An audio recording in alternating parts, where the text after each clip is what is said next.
وذكر فإن الذكرى تنفع المؤمنين. Assalamu alaikum wa rahmatullahi wa barakatuh. So during my last Friday's sermon, the title was Unwavered by the Storm. And in the sermon, I was able to, with the help of Allah, go into a very powerful story. One of the most powerful stories, if you will, in the Noble Qur'an, where Allah subhanahu wa ta'ala talks about a very great prophet. And through that story, we were able to glean, we were able to learn how strong he was despite being in the midst of a tempest. And a tempest is defined as a raging, violent storm. And not just one storm, he was put through multiple storms in his life. And he stood unwavering because of his strong faith in Allah, in the Almighty, in the plan of the Almighty.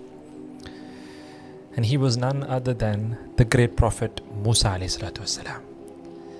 Musa alayhi salatu wasalam, as you all know, my dear brothers and sisters, was given a heavy task. He was given the task of approaching the greatest tyrant to walk on the face of this earth, Fir'aun. And again, as we all know, Fir'aun was a merciless despot. He was a callous, heartless and diabolical tyrant whose cruelty, whose evil, whose oppression knew no bounds. We read in the Qur'an and the teachings of the Prophet ﷺ that he ruled with an iron fist, inflicting pain and suffering on anyone who dared to oppose him and his rule. His dark shadow hung over the land, casting fear, casting despair into the hearts of the people. He enslaved his nation and made them toil under the scorching sun. And we also read that his tyranny, his oppression, included the barbaric practice of infanticide.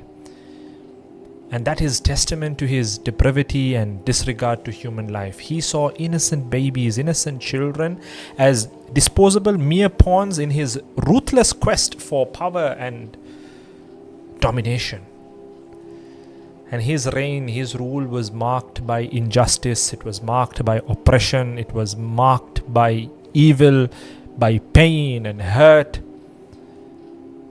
And Allah subhanahu wa ta'ala, He sends Musa alayhi salatu wasalam to this individual who was arrogantly claiming, as Allah says in the Qur'an, Ana rabbukumul a'la.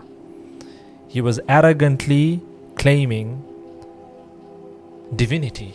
He saw himself as God amongst men. He thought that he had the power to dictate life and death to his subjects. To such an individual, Musa alayhi salatu wasalam was sent. And my dear brothers and sisters, it's interesting. Obviously his story is long if you start from the very beginning. And I think I would need multiple episodes. And this is what I said in the sermon as well. I would need multiple sermons. I would need multiple episodes to be able to do justice, to able to even try to do justice to the life of Musa alayhi salatu wasalam. Nonetheless, in the sermon, I touched on two incidents in the life of Musa alayhi salatu wasalam. Now, that particular sermon was not video recorded. It was unfortunately, only audio recorded. And there were a lot of people after the sermon who wanted a recording of the sermon. The audio recording, was shared and it's up on my podcast channels as well. All you have to do is search for my name on any of the mainstream podcast platforms. If you are an iPhone user, go to the default Apple Podcasts app and search for Muiz Bukhary, MUIZ space BUKHARY, and then the channel will pop up. The official name of the channel is Islam with Sheikh Muiz Bukhary.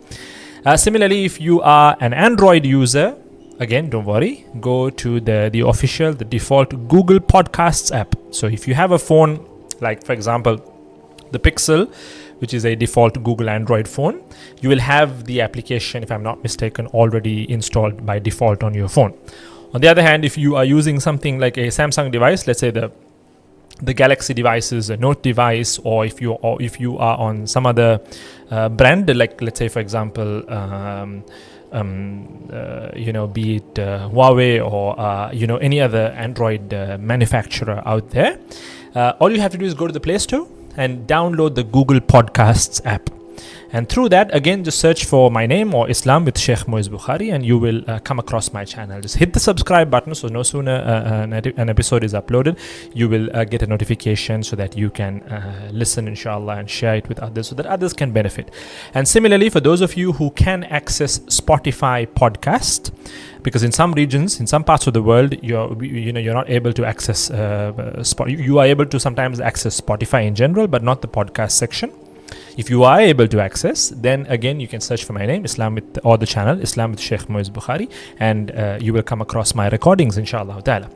Okay, now that is out of the way, let's get back to the video. So I thought, given that the sermon was not video recorded, that I'll try to do a summary for my YouTube family and for those who like more of a visual representation of the content, inshallah ta'ala. So I touched on two powerful incidents from the story of Musa alayhi salatu wasalam. Incident number 1 revolves around an individual from the story of Musa alayhi salatu wasalam that a lot of us, or most of us, may not have spent time thinking about or reading up on. Sometimes when you take a story, when you take a book, you do have multiple characters that are brought into a story. And sometimes the focus is on the main character, like the hero of the story. We tend to gloss over certain characters within a story. So similarly, in the story of Musa alayhi salatu wasalam, this particular individual may have been glossed over, wallahu alam, but I'd like to focus on this individual, and she is none other than the mother of Musa alayhi salatu wasalam. So obviously we are going to the very beginning of the story, the mother of Musa alayhi salatu wasalam. Now you have to understand, my dear brothers and sisters, put yourself into the shoes of this lady, the mother of Musa alayhi salatu wasalam. I need you to think and look at the world, go back in time and look at the world through her eyes. She is living in a time, when, like we described earlier, she's living under the rule of a tyrant.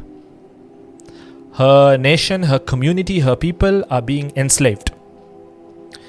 And she's living in a time when infants are being butchered, being slaughtered, being killed mercilessly. You have spies all over the place. Forces from the army of Fir'aun, from the troops of Fir'aun who are going around. And no sooner they hear or they get a whiff of information with regards to a newborn baby boy, they storm in and pluck the child away and kill the child. So she is living at a time like that. And now she is blessed with a baby boy, a son. Allahu Akbar. So one can only imagine, one can only try to imagine the emotional turmoil in her heart. The storm of emotions in her heart as she thinks of all of this, as she fears for her child, for her son, the life of her child. And my dear brothers and sisters, the irony of it is, when you are afraid of losing something that you love, that you care dearly, what is our human reflexive reaction? What do we generally do? Our instinctive reaction is to hold on to the person or the thing that we love dearly, right? We hold on to it tighter. We cling on to it harder and tighter. We do not want to let go. Why? Because we're afraid of losing it. But subhanallah, the mother of Musa alayhi salatu wasalam, no doubt she loves her child, her infant. She's breastfeeding her child. So we're not talking about the child being, of a certain age. It's an infant. And what is the command that is given to her? Allah subhanahu wa ta'ala mentions in Surah Al-Qasas, وَأَوْحَيْنَا إِلَىٰ أُمِّ مُوسَىٰ أَنْ أَرْضِعِيهِ. And we inspired unto the mother of Moses, the mother of Musa alayhi salatu wasalam, suckle him. فَإِذَا خِفْتِ عَلَيْهِ. But when you fear for him, فَأَلْقِيهِ فِي الْيَمِّ. The opposite of our natural, instinctive reaction. What did I say earlier on? Instinctive reaction is to hold on to what you love tightly. Here the command is, if you fear for him, then cast him fil yam, into the river. Cast him into the river. So the exact opposite of our instinctive reaction. Let go of him. Place your trust in Allah and let go. So basically the command unto her, my dear brothers and sisters, is if you want to keep him, you have to actually let him go. Place your trust in Allah and let him go. And Allah then goes on to promise in the noble Qur'an, Inna radduhu ilayk wa ja'iluhu min al-mursaleen. We will return him to you, and we will make him from the mursalun, from the messengers. So my dear brothers and sisters, the mother of Musa alayhi salatu wasalam, she was faced with an impossible choice: to cling onto her newborn son, her infant, or to release him to the unknown. And at that moment, she demonstrated profound faith. She acknowledged her trust in Allah, acknowledging and understanding that His plan, the Almighty's plan, was greater than her own desires. So at this juncture, my dear brothers and sisters, just imagine her level of tawakkul, the purity of tawakkul and the level of tawakkul. The powerful lesson here is that the mother of Musa alayhi salatu wasalam, her decision to trust in Allah was a powerful reminder of the importance of faith in times of trial and tribulation. In the middle of a storm, in the middle of a tempest, place your trust in Allah. And her willingness to let go of her child was an act of complete submission to the will of Allah, to the plan of Allah, and pure acknowledgement that His plan is always just and merciful. So this is incident number 1. Now I would like to draw your attention to another incident. Okay, now we need to fast forward where Musa alayhi salatu wasalam, with his small band of followers, are commanded by Allah Azza wa Jal to leave. Why? Because they're going to be basically the army of Fir'aun is at their heels, and the order is given for Musa alayhi salatu wasalam to leave with his small band of followers. فَأَسْرِ بِعِبَادِي لَيْلًا إِنَّكُمْ مُتَّبَعُونَ. The command was issued.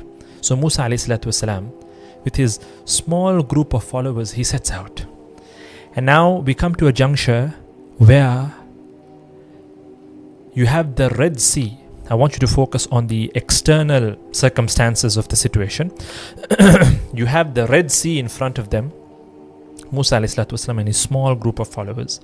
And you have the superpower of that time right behind them. Now again, put yourself in the shoes of Musa alayhi salatu wasalam. Put yourself in the shoes of the followers of Musa alayhi salatu wasalam. You have the deep sea in front of you, okay? And you can see, you can hear the galloping, you can hear the hooves of the animals. You can see the clouds of dust gathering as the powerful army, the superpower at that time, the powerful army of the diabolical ruler of that time, Fir'aun, making their way towards this small group of followers. Allah subhanahu wa ta'ala very clearly describes this in the noble Qur'an in Surah Al-Shu'ara, where Allah says, فَلَمَّا تَرَى الْجَمْعَانِ. What happened? When the two groups saw one another, قَالَ أَصْحَابُ مُوسَى. The companions of Musa alayhi salatu wasalam, they said, إِنَّا لَمُدْرَكُونَ. Indeed, we are to be overtaken. In other words, we're done, we're finished. That's it. Dead meat, basically. Why? Because we've got the Red Sea in front of us. Where are we to go? Okay, no boats, nothing. How are we to cross this massive ocean? And behind us, Fir'aun and his armies, his troops and his forces. We're done. It's over. Now, same situation, same circumstances, same external events, same Red Sea, same Fir'aun at the back, armies, forces, the superpower, the evil superpower. The followers of Musa said, Inna la mudrakun, we're done, we're dead meat. Musa alayhi salatu wasalam, on the other hand, he says, Qala kalla. Now, for those of you who are familiar with the Arabic language, Na'am means yes, La means no. He didn't say La, he didn't say no, he says kalla, which in English is never. It's like almost such a negative no, where meaning with so much of emphasis, not in like a positive, negative sense, not in a bad way, but no with so much of emphasis, like never. Inna ma'iya rabbi sayahdin, and he goes on to say, never, indeed Allah, inna ma'iya rabbi, indeed my Lord is with me, sayahdin, he will guide me. Now what I want you to focus on, my dear brothers and sisters, is look at the mindset of Musa alayhi salatu wasalam and look at the mindset of the followers of Musa alayhi salatu wasalam. Same circumstances, same events, so basically all of them are in the same storm. Alright?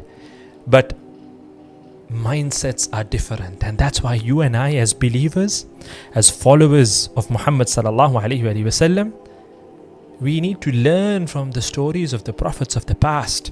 We need to learn from the Qur'an to shift our mindsets. There needs to be a mindset shift.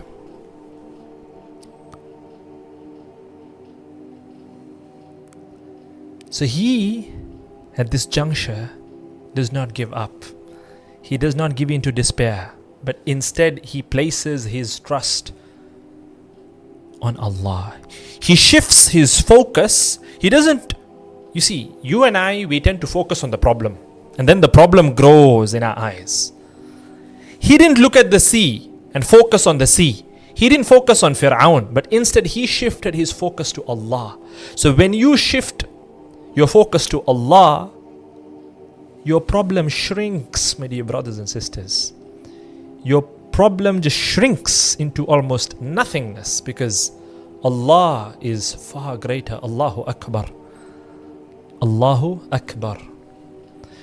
So my dear brothers and sisters, this mindset shift, it needs to take place. Just like a camera. See, the camera is now focusing on me, and that's why you will see that, yeah, the background does exist, but it's kind of blurred. And if I were to punch in tighter with the lens or use a lens that has a lower aperture, you will see the background fade away into a creamy blur. So similarly in life, you have positives and negatives, you have problems, you have solutions. But what you focus on grows. If you choose to focus on the negatives, then the negatives are going to be tack sharp, crisp and sharp. The positives are going to fade away into the background. On the other hand, if you choose to focus on the positives, if you choose to focus on the blessings, the boons, the gifts that Allah has given you, then the negatives, they're not going to vanish overnight. They will exist, but they fade away into the background, a creamy blur into the background. And then you are able to cultivate this optimistic mindset, this mindset of gratitude. And by nurturing an attitude of gratitude, you're going to attract abundance, attract prosperity, attract blessings. لَإِن شَكَرْتُمْ لَأَزِيدَنَّكُمْ, as Allah says in the Noble Qur'an.